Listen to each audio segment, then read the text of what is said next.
السلام علیکم. تاسو ډیره مهرباني چې تاسو راځي زمانه تاسو کوي.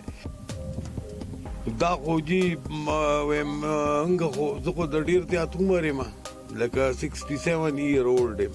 په دې 67 year کې ما چاته په جنگونو کې په 65 جنگ کې او په دې کې دانا دغه نه درې دانا مهنګای نه درې چې خدای پاک دې خیر وکړي چې کمینګ سو میاشتو کې بس چل کی کنه د دې داسې چلړو چې تشوي نه دا خو بس ناقصه حکومت ناقصه مشینری ناقص سيزونه بس دا به دی و چې زویم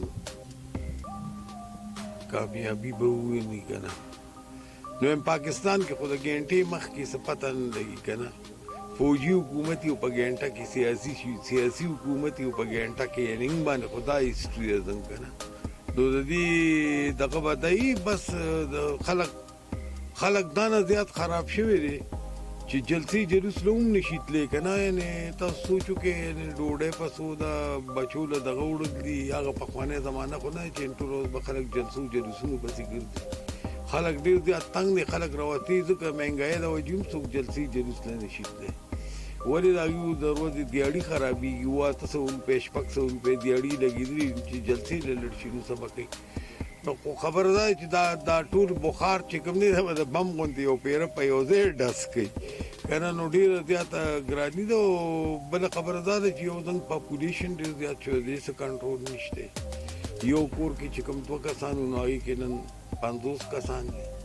نو دوی له حکومت هم ګناه نشته. د کاري حکومتي کستا حکومتي که زما حکومتي دا نه خلکو له وته ډوډۍ یعنی یو ماشوم دی یو داسې لکه د روم خار جوړول د ګنډلو استنو نواله تر او اجازه پر دغه سړي ضرورت چې کوم نن پیدا شوی سبق کوټ ری بازار کې څه پراتی دا ټول داغه لګي.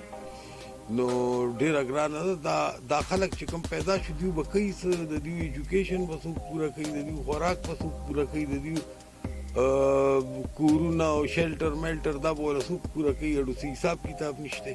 د ایوب خان راغلو ماشاءالله او هغه یو قانون جوړ کړو دا فیملی پلانینګ اول هغه راوخ کړو پاکستان کې کنه.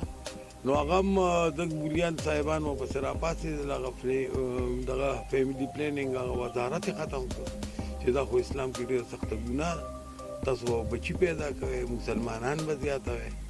ولن سبا خو هغه وخت نه تاسو چاته پیرو ګوري چا کړ زیات ماشومان دي کور د مور او پلار ساج دا خو د دې خو زم ایچاله چل ور دي چې دا سکی کنه. دا خو او ډیر دا خو دا اوس چې کوم موجوده حالت ته کنه دا خو ډیر خدي.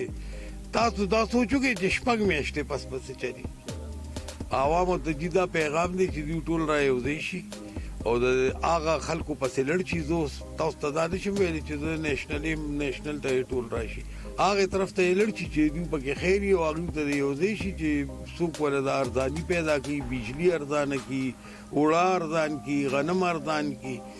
او ډیر ملکونه دنیا کې داسې چې یو غنم منم نه کیږي خو دا یو دغه د خوشاله وخت دی. مونږ غنم کوو او زمکه ډېری ټول اګریکلچر ملک هم دی دا غي باوجود مونږ لوګي مرون دا څنګه د پاره ډېر شرم خبره او بس پراتون کې وخت کې دي ټول دا دغه چې کوم انتظامیه چې لري او سړی خپل کارو پیژني یو بل سره جګړې پری پاکستان بخښیو کدا سینې نو بس څنګه یو غلط طرف روان یو. خدای دې خیر